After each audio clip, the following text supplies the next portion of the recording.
برضو من الحالات اللي جات لي النهاردة في الشغل، حالة وفاة. أهل المتوفي جايبينه، وبيقولوا لي يا دكتور عاوزين نعرف هل هو متوفي ولا دي غيبوبة ولا إيه بالظبط. جايين يتأكدوا، غالبا أهل المتوفي بيبقوا عارفين إنه توفى، بس جايين يتأكدوا. تمام. فهنعرف مع بعض إن شاء الله في الفيديو هنا إزاي نشخص حالة الوفاة. تمام. رقم واحد، بنبص في عينينا، بنبص بعينينا مجرد ما دخلت على المتوفي كده ببص بعيني. بشوف السبونتينيوس بودي موفمنت، بشوف حركة الجسم. هل أصلا العيان المتوفي بيرفع إيده بينزل إيده، حركة الجسم موجودة أصلا ولا لأ. ما بنلاقيش حركة الجسم، لو متوفي ما بنلاقيش حركة الجسم. تمام.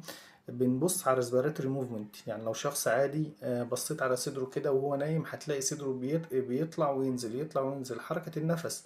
لو شخص متوفي بصيت على صدره هتلاقي حركة النفس مش موجودة، حركة صدره مش موجودة. تمام. بعد ما بصينا بعينينا هنحس بإيدينا، نحس الكاروتيد ارتري هنا كده، نحس النبض هنا كده. لو متوفي مش هتحس النبض، مش هتحس النبض هنا كده. تمام. لمدة دقيقة كده نتأكد من عدم وجود النبض. تمام. ده رقم اتنين. رقم تلاتة، بنسمع بالسماعة، نلبس السماعة ونسمع، نحط السماعة هنا كده على قلب العيان، على قلب المتوفي، ونسمع النبض. هل النبض موجود أصلا ولا لأ. ما بنلاقيش في نبض لمدة دقيقة كده، نتأكد كده في نبض ولا مفيش نبض. لمدة دقيقة ما بنلاقيش نبض. بنسمع برضو صدر العيان، بنسمع الرئتين، نحط السماعة هنا كده وهنا، نشوف في هوا داخل وخارج ولا لأ. لو شخص عادي مش متوفي بتلاقي في هوا، بتسمع صوت الاير انتري، سامع صوت الهوا داخل وخارج. لو شخص متوفي مش هتسمع صوت حاجة، هتبقى سايلنت شيست، اللي هو مفيش هوا داخل وخارج. تمام كده. رقم أربعة، الآي. في حاجة اسمها dilated fixed pupil. المتوفي بيبقى عنده البيوبل اللي هي دي كده جوه الكورنيا، جوه الحاجة السمرة دي، في البيوبل الدايرة الصغيرة دي اللي هي حدقة العين. آه، بتبقى دايليتد واسعة كده وفيكسد. تمام.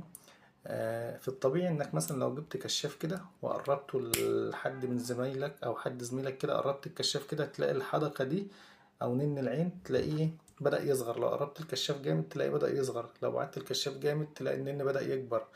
في المتوفي بتبقى دايليتد فيكسد.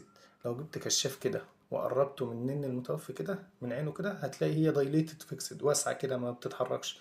تقرب تبعد هي دايليتد فيكسد كده واسعة، وما ولا بتوسع ولا بتضيق، هي واسعة بس كده. تمام. تاني حاجة، مفيش كورنيال ريفلكس. في العادي لو جبت قطنة كده وحطيتها في عين زميلك أو عين أي حد صاحي يروح قافل عينه، ده اسمه كورنيال ريفلكس. لو جيت عند المتوفي وجبت قطنة وحطيتها في عينه كده عينه ما بتقفلش، هو متوفي أصلا مفيش كورنيال ريفلكس. تلمس جفن، تلمس عينه من جوه كده ما بتقفلش. ده بالنسبة للكورنيال ريفلكس. رقم تلاتة، نو كورنيال لاستر، اللي هي لمعان القرنية. في العادي تحس عين ملمعة كده، في لمعة هنا كده. في المتوفي ما تلاقيش اللمعة دي، واللمعة دي ممكن تقلب بعتمة بيضة. يعني اللمعة اللي هي باينة دي كده لمعة اهي، ممكن تقلب بعلامة بيضة في بعتمة بيضة في المتوفي. تمام. كده بكون شخصت حالة الوفاة. تمام. في حاجات بقى بتأكد لي الوفاة، حاجة اسمها رايجور مورتز. دي عضلات الجسم بتبقى اتيبست كده بعد الوفاة من ساعتين لتلاتة. يعني لو أهل العيان أو أهل المتوفي جابوا لك المتوفي بعد ما توفى ب3 ساعات، تيجي تمسك دراعه مثلا كده تحركه كده تلاقيه اتيبس كده، اتيبس جامد، تحرك فيه متيبس كده. تمام. لو شفت دي كده تيجي تحرك فيه ومتيبس جامد كده يبقى دي أكيد متوفي. دي يعني الحاجات دي بتأكد الوفاة. حاجة تانية اسمها لايفر مورتز. العيان مثلا لو متوفي ونام على ظهره تلاقي الجزء اللي ناحية الجاذبية، اللي هو الجزء اللي ناحية الأرض، تلاقيه كله محمر. تمام كده. دي بتأكد الوفاة برضو. طب وانا بشخص حالة الوفاة، لو شكيت في أي لحظة إن في نبض هنا في نبض هنا، حاسس إن في نفس داخل وخارج، شكيت في أي لحظة لازم تبدأ تشتغل سي بي آر، تشتغل سي بي آر على صدر العيان وتحوله المستشفى على طول.